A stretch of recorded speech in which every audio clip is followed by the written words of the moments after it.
Good morning, student. Student for class 12.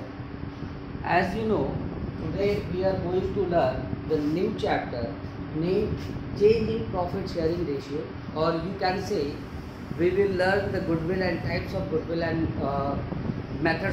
different methods of calculating of a goodwill of a firm's goodwill. We will learn in this chapter.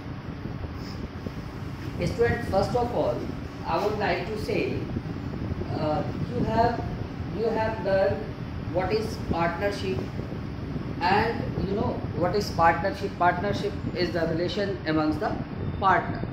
Partnership is the relation amongst the partner. Now what we will discuss in this chapter, we will discuss if any agreement amongst the partner, if any changes, partner wants to change something in the partnership deed, then what will happen after the changing of the partnership deed or any reconstitution.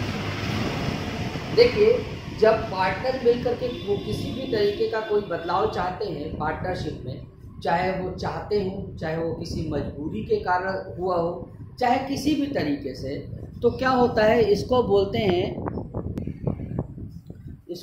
हैं reconstitution. मतलब reconstitution क्यों बोलते हैं of A partnership firm? क्योंकि कहीं ना कहीं उसको रिकंस्टिट्यूट किया जाता है.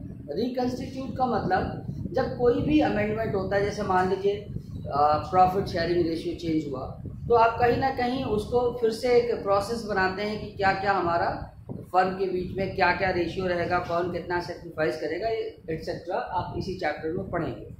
सबसे पहले देखिए, following are the circumstances in which firm has to reconstitute. ये कुछ सर्कमस्टेंस है जिसमें फर्म को रिकंस्टिट्यूट करना पड़ता है. मतलब ये कि फर्म को फिर से अपनी डीड, अपने सारे के सारे रूल्स और रेगुलेशन को बनाना पड़ता है. वो कौन कौन सी कंडीशन है, सर्कमस्टेंस है? पहला है change in profit sharing ratio. देखिए, अगर मान लीजिए ए और बी पार्टनर हैं और पहले से ही 1:1 में वो प्रॉफिट शेयर करते हैं, मतलब इक्वली शेयर करते हैं. अगर उन्होंने किसी तरीके से सी को एडिशन ले लिया अपनी पार्टनरशिप फर्म में, और अभी भी जो प्रॉफिट शेयरिंग रेशियो है वो इक्वल होगा, तो in such condition what we will do, पहले क्या होता कि ए और बी, ए का हिस्सा था 1/2, बी का था 1/2. अब क्या हो जाएगा, एक सी आ जाएगा, सब इक्वल है, तो 1/3, बी का 1/3 और सी का 1/3 हो जाएगा. ठीक है स्टूडेंट? तो इस कंडीशन में क्या करेंगे, कुछ ना कुछ हमारा कहीं ना कहीं ये कुछ सेक्रीफाइस किए हैं, ये भी कुछ सेक्रीफाइस किए, इन्होंने कुछ गेन किया, तो इस कंडीशन में हमारा profit sharing ratio automatically change होगा. जब चेंज होगा तो इसको इस कंडीशन में फर्म को रिकंस्टिट्यूट करना पड़ेगा, मतलब फिर से रूल्स और रेगुलेशन को डिफाइन करना पड़ेगा, कहीं ना कहीं सारी चीज़ों को फिर से बनाना पड़ेगा. एडमिशन ऑफ न्यू पार्टनर, जब कोई नया पार्टनर आता है, जैसे हमने बताया था ABC, अभी जो न्यू पार्टनर का ये सी एक नया पार्टनर के रूप में, नए पार्टनर के रूप में आया था. प्रॉफिट शेयरिंग रेशियो वो चेंज होता है जब, जैसा मान लीजिए ए और बी पार्टनर हैं अपने में, और म्यूचुअल अंडरस्टैंडिंग के साथ ए और बी ने बात की कि नहीं भाई हम लोग को अपना प्रॉफिट चेंज करना होगा, तो दोनों राजी हो गए. किसी भी कंडीशन में मान लीजिए पहले 1:1 था, अब ये हुआ कि नहीं भाई 2/3 और 1/3 में हो जाए, कुछ ऐसा, तो उस कंडीशन में रिकंस्टिट्यूट करेंगे. जब नया पार्टनर आएगा तो ऑटोमेटिकली चेंज करेंगे. फिर क्या है, थर्ड है रिटायरमेंट ऑफ ओल्ड पार्टनर. जब फर्म चल रही है, कोई ओल्ड पार्टनर रिटायर होगा हमारी फर्म से, तो जाहिर सी बात है प्रॉफिट शेयरिंग रेशियो जो है वो चेंज हो जाएगा उस कंडीशन में भी. फिर डेथ ऑफ ए पार्टनर, किसी पार्टनर की डेथ हो जाती है, उस कंडीशन में भी. अमलगमेशन ऑफ 2 पार्टनरशिप फर्म, जब 2 पार्टनरशिप फर्म मिल करके काम करना शुरू कर देंगी, इन सच कंडीशन तब भी प्रॉफिट शेयरिंग रेशियो चेंज होगा कुछ. ठीक है? और जब प्रॉफिट शेयरिंग रेशियो चेंज होगा, जब फर्म को रिकंस्टिट्यूट करना पड़ेगा, तो एंड लिखा है मैंने, and following adjustment is to be made at the time of reconstitution. Reconstitution के वक्त कुछ एडजस्टमेंट हमको करना ही पड़ता है. पहला क्या है, जैसे सेक्रीफाइसिंग रेशियो और गेनिंग रेशियो. यहाँ पे लिख सकते हैं सेक्रीफाइसिंग और gaining ratio. I forget to write here. और सेक्रीफाइसिंग और गेनिंग रेशियो। भाई रिकंस्टिट्यूट होगा तो कोई पार्टनर हो सकता है कुछ कर सकते हैं, मतलब इस 5 में से जरूरी नहीं कि 5 हो जाए, ये भी है कि कुछ ना कुछ तो चेंज होगा ही होगा।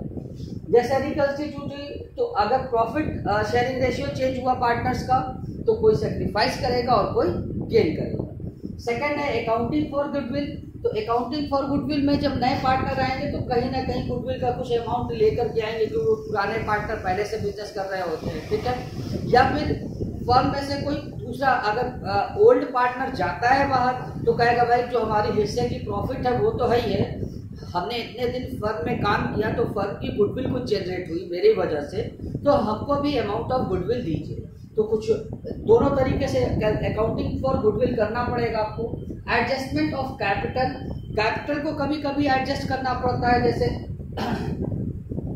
कि पहले प्रॉफिट शेयरिंग रेशियो कुछ था तो कुछ कैपिटल थी, अब प्रॉफिट शेयरिंग रेशियो बदल रहा है तो कैपिटल कुछ और हो सकती है। या कभी कभी क्वेश्चन में ऐसा बोल देता है कि इनकी कैपिटल जो है इनके प्रॉफिट शेयरिंग रेशियो के हिसाब से होगी, तो एडजस्ट करना पड़ता है। फिर revaluation of assets and liabilities, जब कोई नए पार्टनर आते हैं जाते हैं, जितने भी रिजर्व्स या फंड्स होते हैं सबको जो एग्जिस्टिंग पार्टनर्स होते हैं तो उसमें पहले जो एग्जिस्टिंग पार्टनर होता है पहले उसमें बांट लेते हैं, और जितने भी एसेट्स और लायबिलिटीज हैं उसको रीवैल्यूट किया जाता है, और उस पे होने वाली अगर बढ़ा है एसेट्स की वैल्यू बुक वैल्यू से बढ़ चुकी है तो उसकी वजह से प्रॉफिट होगी तो जो ओल्ड पार्टनर है अपने शेयरिंग रेशियो में बांट लेंगे। फिर क्या है ट्रीटमेंट फॉर रिजर्व अकाउंट, हमने अभी बता दिया जितने भी रिजर्व्स और सरप्लस होते हैं जैसे reserve, general reserve, workman compensation reserve. अब होता क्या है, ऐसे देखिए मान लीजिए ए बी और सी 3 पार्टनर हैं। अब वो 1 साल बिजनेस कर रहे हैं, 2 साल बिजनेस किए, 3 साल किए, 3 साल में हर साल के लास्ट में जो उनको प्रॉफिट होती है उस प्रॉफिट में से कुछ रिजर्व करके हटा देते हैं किसी भी आपदा के लिए आने वाले। तो भाई कोई भी रिजर्व कहाँ से क्रिएट होता है? Out of profit. जब मतलब आउट ऑफ प्रॉफिट का मतलब जो 3 पार्टनर है वो हर साल अपने प्रॉफिट के हिस्से को कम करते हैं और एक रिजर्व बनाते हैं, किस लिए कि फर्म को कल के दिन कोई आपदा आएगी तो उसमें काम हो। अब कोई नया पार्टनर आ रहा है आप में, मान लीजिए डी एडमिशन ले रहा है, जब एडमिशन ले लेगा वो, जब आ जाएगा वो पार्टनर बन जाएगा, तब तो कल के दिन जो चीज़ें फर्म की है उस पर उसका भी समान अधिकार होने लगेगा। तो जब वो आता है तो उससे पहले चूंकि ये रिजर्व पर किसका राइट है, ये जो ए बी सी पार्टनर हैं इन्होंने अपने हिस्से की प्रॉफिट को छोड़ा है तब तो रिजर्व क्रिएट किया है, तो ये क्या करेंगे अपने ही रेशियो में बांट देंगे। ठीक है स्टूडेंट। अब देखिए स्टूडेंट इसके आगे क्या है, लेट मी राइट फर्स्ट